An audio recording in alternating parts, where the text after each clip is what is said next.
저는 주목하고 있는 게 섬 사회가 요즘 급격하게 변화한다. 근데 그 급격하게 변화한 것을 어떻게 우리가 이제 이겨나가야 될까라는, 대응해 나가야 될까라는 그 측면에서 좀 살펴봤습니다.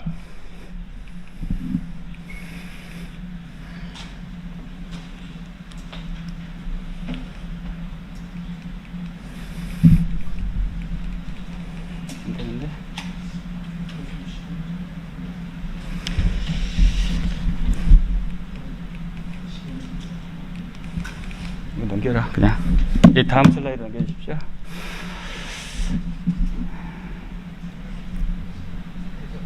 네, 다음 넘겨주십시오.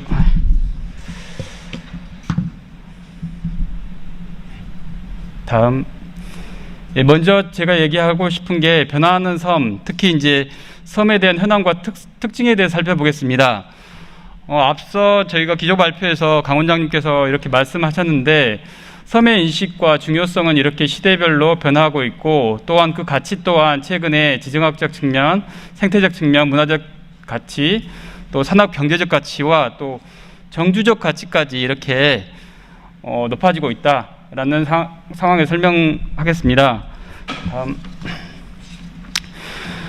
자, 이건 지금 현재 우리나라 섬 인구인데요. 사실 이 인구가 저희가 발표를 할 때 조심스러운 게 유인도소 인구 같은 게 정확하게 추계가 됩니다.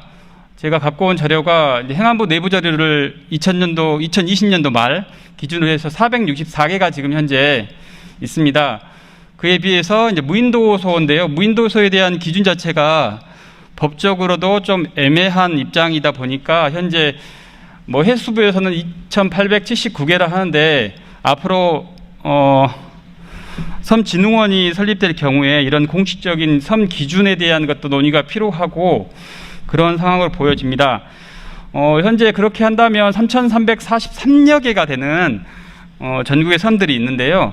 그 중에서 어떻게 분포가 됐는가를 보면, 광역적으로 보면 유인도 수는 아까 계속 이제 우리가 그 기조 발표에서 말씀드렸듯이 거의 50%, 60% 정도는 지금 인도수가 전남에 위치해 있습니다. 그에 비해서 거주 인구수는 경남이 더 많습니다. 지금 여기서 구체적인 수치가 지금 보이시죠? 전남이 271개의 섬이 있고 인구는 약 16만 명 정도 됩니다. 16만 명 되고요. 경남 같은 경우에는 77개의 섬이 있지만 인구는 한 32만 명 정도가 됩니다. 그런 차이점이 있는데요.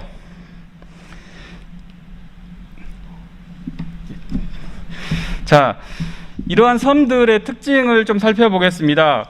일명 저희가 이제 그 계획학에서 얘기를 할 때는 섬의 공간적 특징에 대해서 이렇게 환해성과 격절성, 협소성이 있기 때문에 그에 따른 장단점이 이런 이점과 이런 부정적인 좀 단점과 장점이 작용할 수 있다라고 지금 설명되는데요. 아마 이런 공간적인 도소성이란 특성 때문에 이걸 파생된 걸로 보시면 될 것 같습니다.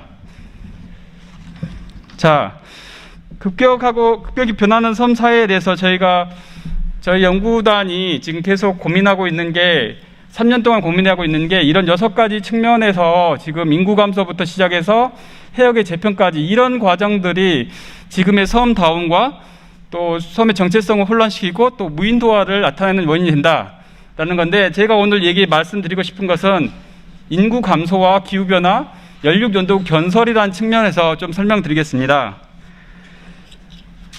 먼저 섬 지역의 인구 감소를 보겠습니다. 최근 그 5년 사이에 지금 여기서 보면 472개에서 지금 464개로 줄었습니다. 근데 그 앞선 2006년도에는 유인도소가 492개, 그러니까 약 28개가 무인도소가 돼버린 거죠. 그렇게 추계가 되고, 또 보시게 되면 각각의 2005년 사이에 제가 비교를 한번 해봤습니다. 지금 보게 되면 전남 같은 경우는 약 2만 명 정도가 감소를 했거든요. 섬 인구가 감소를 했고, 전체적으로 보면 특이한 점이 하나 있더라고요. 인천은 늘었어요. 13만 명에서 13만 6천 명에서 18만 3천 명. 이거 뭘까? 라고 해서 구체적인 내역을 쭉 파악했더니 우리나라 섬 통계에서는요, 영종도도 섬으로 되어 있습니다. 그렇기 때문에 영종도 인구가 거기 신도심이 건설되면서 인구 많이 늘어나죠. 그래서 늘어났고, 또 부산도 보면은 인구가 되게 많아요. 부산은 영도가 섬으로 통계로 잡혀 있습니다. 경남에 아까 말씀드렸지만 경남의 섬 인구가 많은 이유는 경남 자체도 거제도도 섬으로 통계가 쳐 있고요. 그러다 보니까 한 82만 명 정도가 섬 주민이라 하는데, 저희가 봤을 때 온전한 섬으로서 섬에 살고 있는 인구가 그거보다 더 안 되고 한 30만 정도 되지 않는가라고 생각됩니다. 그래서 또 이제 문제가 되는 것은 50년 후에 더 많은 인구 소멸이 있음으로써, 이제 인구 감소가 있음으로써 이런 무인도가 더 심화될 것이다라는 추계가 발표되고 있습니다. 이건 전남 내부의 얘기를 조금 풀어가겠습니다. 내부의 얘기인데요. 보시게 되면 섬이 가장 많은 지자체는 단연 신안군입니다. 신안군의 유인도서가 지금 현재 73개가 있습니다. 근데 5년 전에는 77개였습니다. 그러면 한 4개 정도가 무인도가 된 거죠. 그리고 인구 감소가 가장 많이 있는 지자체는 완도군이었습니다. 완도군 인구가 섬의 인구라고 했을 때 한 5,000명 정도가, 6,000명 정도가 이렇게 감소를 했습니다. 제가 이제 이건 GIS로 한번 이 섬 지역의 출신들, 특히 3개의 섬 지자체만 한번 예시를 들어서 신안군, 진도군, 완도군을 가지고 전입 전출에 대한 데이터를, 마이크로 데이터를 받아서 통계청에 받아서 한번 분석을 해봤습니다. 이게 어떤 의미가 있냐면, 과연 사회적 이동이라는 것은 사람들이, 섬 주민들이 어느 지역과 관계성을 가지고 이전하느냐, 그런 얘기를 말하는 거거든요. 이거 작년도 데이터거든요. 작년 1년 동안에 전입신고서에 나타났던 그 유형들을 가지고 분석을 다 했는데요. 보시게 되면 신안군은 어느 지역과 관계가 있습니까? 목포와 관계성이 굉장히 강합니다. 신안군은 뭐 당연하게 생각할 수도 있겠지만, 이렇게 이사를 이쪽으로 가고 또 이렇게 들어오고 그걸 반복했다는 겁니다. 물론 광주하고 관계성도 있습니다. 근데 전국적으로 봤을 때는 이렇게 보면 예전에 비해서 수도권 또 외부 다른 지자체하고 관계성은 떨어지는 데 비해서 내부에서 이동이 더 많다라는 분석이 있고요.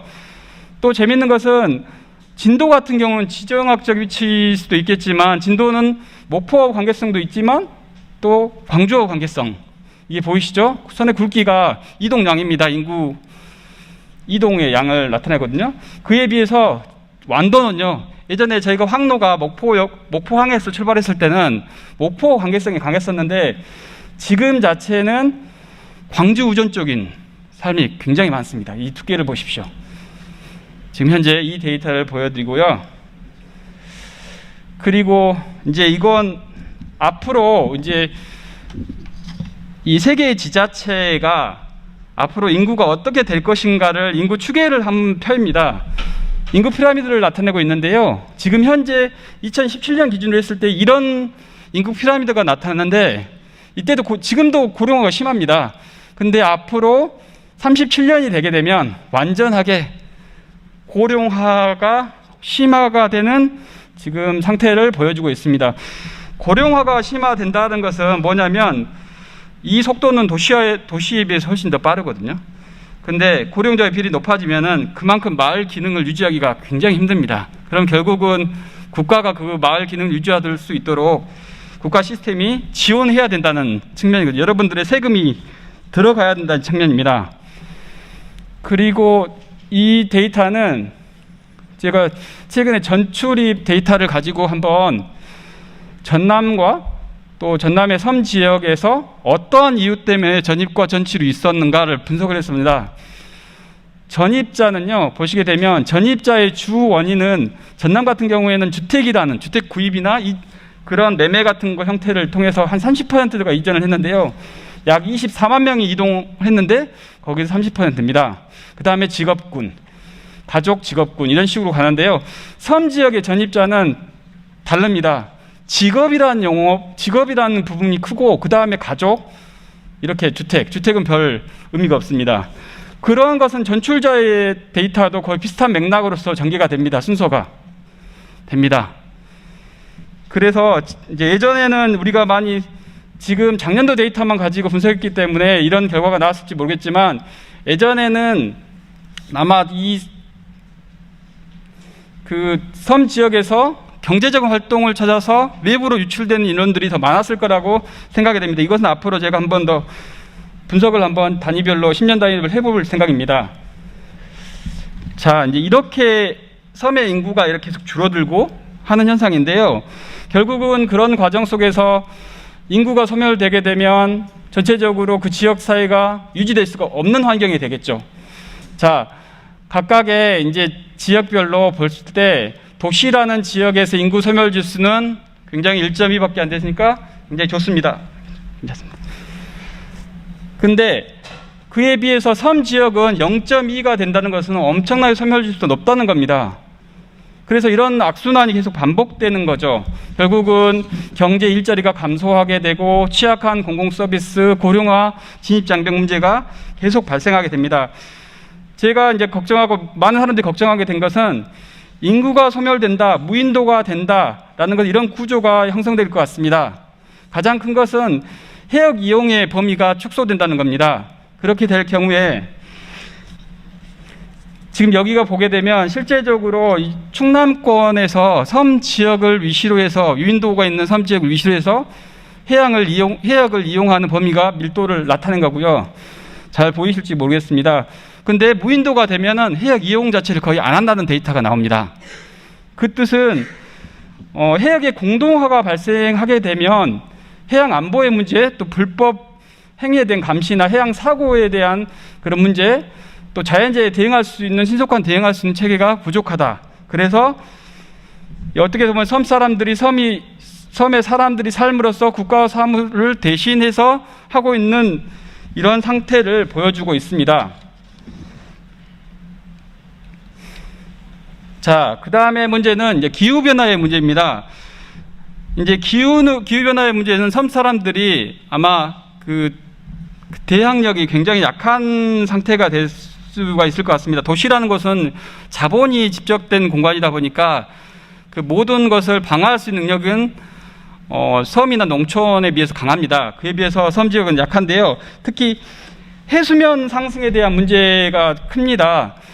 저도 이제 섬 출신이다 보니까 저희 마을 자체가 이제 예전에 그 앞에 있는 주로 마을 자체가 그 만조가 되고 백중설이가 되게 되면 많은 마을들이 침수가 되는 것들을 봤습니다. 어렸을 때. 그래서 저희 발목까지 바닷물이 차가지고 그렇게 마을을 걸어갔던 기억도 생각나거든요.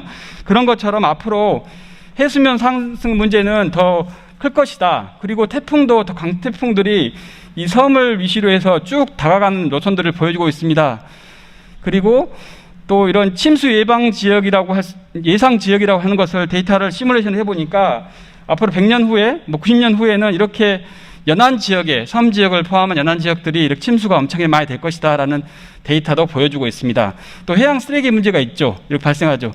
이것들은 결국 해양 생태계의 변화를 가져오고 또 어종의 변화까지 유도시킵니다. 어획량도 감소시키고요. 그럼 결국은 소득원이 감소가 되고 인구 유출이 되고 무인도가 되는 그런 악순환이 전개가 되겠죠. 자, 다음의 문제는 연륙연도교의 개통입니다.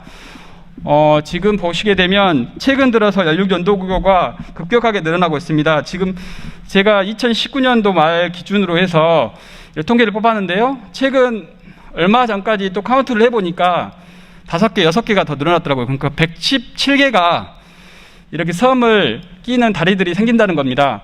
대부분의 섬들이 이제는 연륙연도가 된다는 건데요. 그 말 뜻은 뭐냐면 정책 수행자가 되는 섬 사람들 자체가 지금 77만 명 정도가 74만 명 정도가 섬에 살고 있다는 겁니다. 아까 저희가 섬 인구가 작년 말 기준으로 82만 명이라 했죠. 그 중에서 한 90%가 되는 74만 명은 연륙연도된 큰 섬에서 살고 있다라는 얘기입니다. 그리고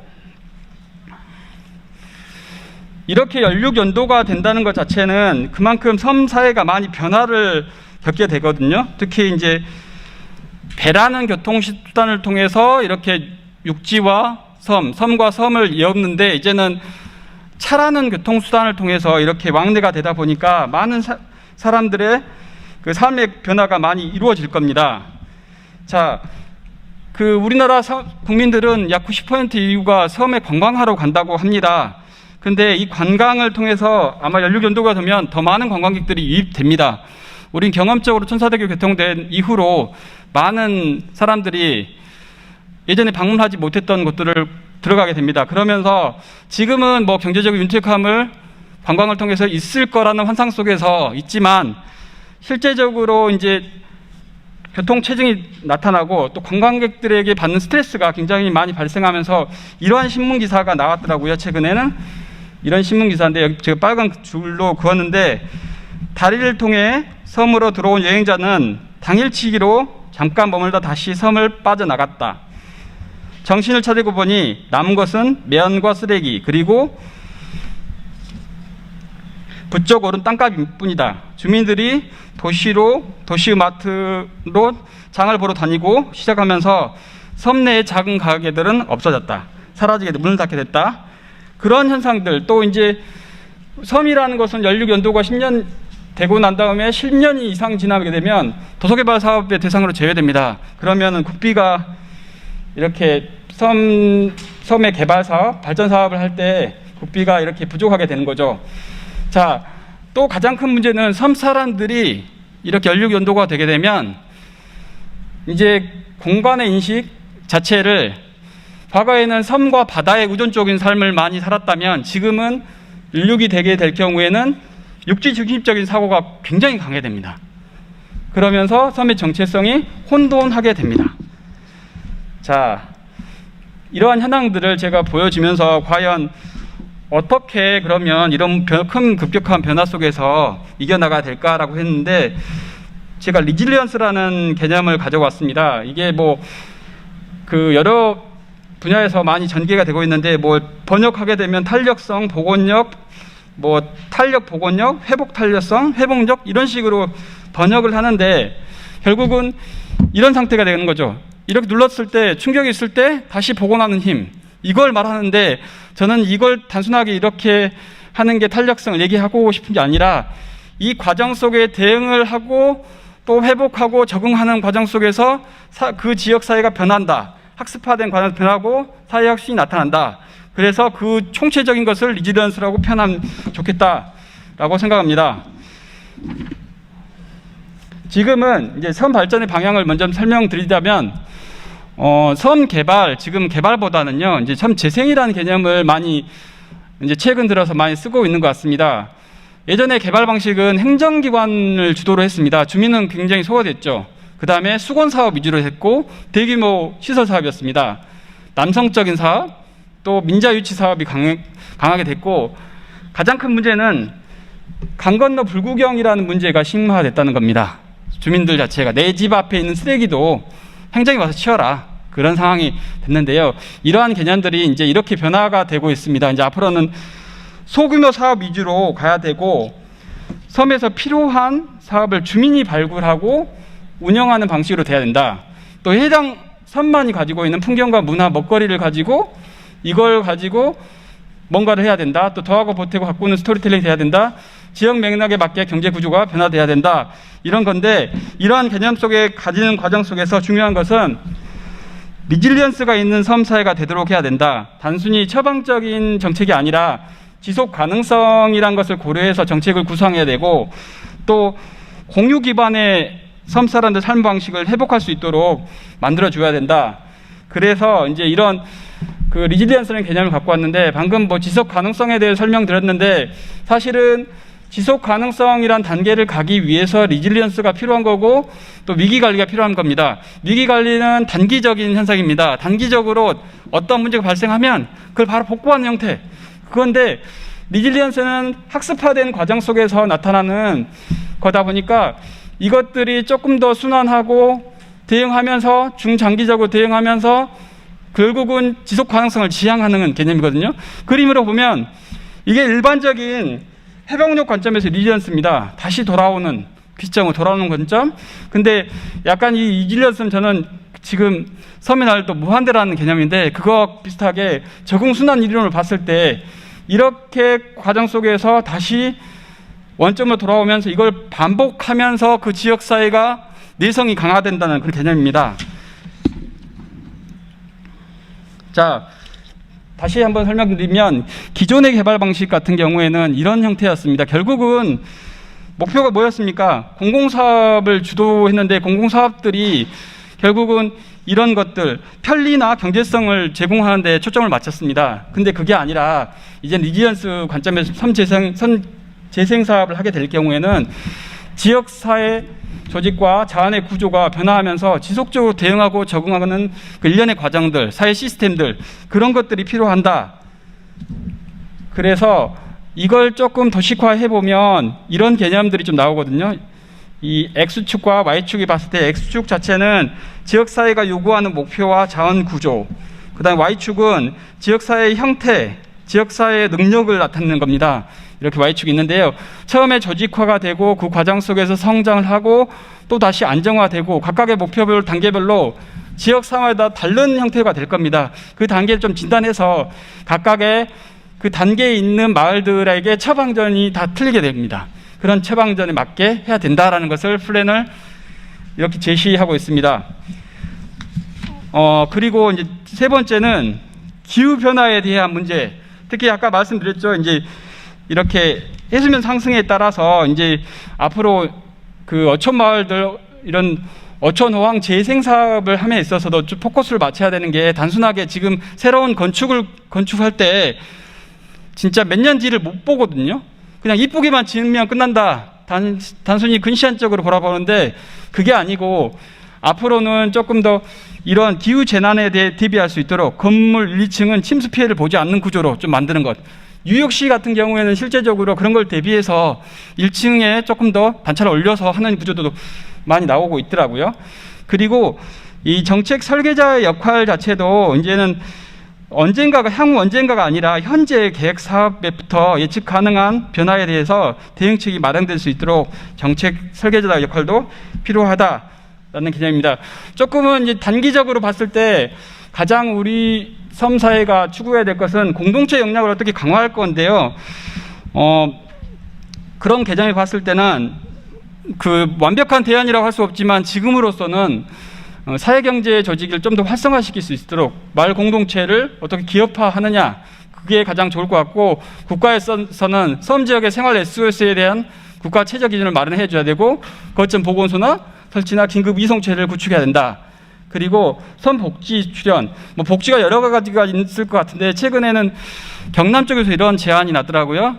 섬 거주 수당제, 기본소득과 같은 개념으로 도입하자라는 취지인데 아마 그런 것들이 더욱더 필요할 것 같고, 제가 작년에 답사를 한번 갔었는데 흑산도의 대둔도라는 마을에서는요, 마을 전방 섬마을 가보게 되면 뭘 사 먹고 싶어도 그런 가게들이 없거든요. 예전에 많았지만 지금 가게들이 없어서 사람들이, 관광객들이 굉장히 곤란하고 무엇보다 고령자, 노약자들이 굉장히 불편한 구조입니다. 그래서 그분들을 위해서 대둔도의 청년회에서는요, 이 무임 전방을 만들었습니다. 그러면서 사람들이 외부 관광객들이 와서 자발적으로 돈을 내고 물건을 가져가는 시스템, 그런 것들을 통해서 이렇게 마을 공동체가 살아나는 것들을 보여주고 있습니다. 이런 것들이 완벽한 대안이라고 할 수 없지만 그래도 이런 방향성으로 가야 되는 거 아닌가라는 생각에서 제가 제안을 드립니다.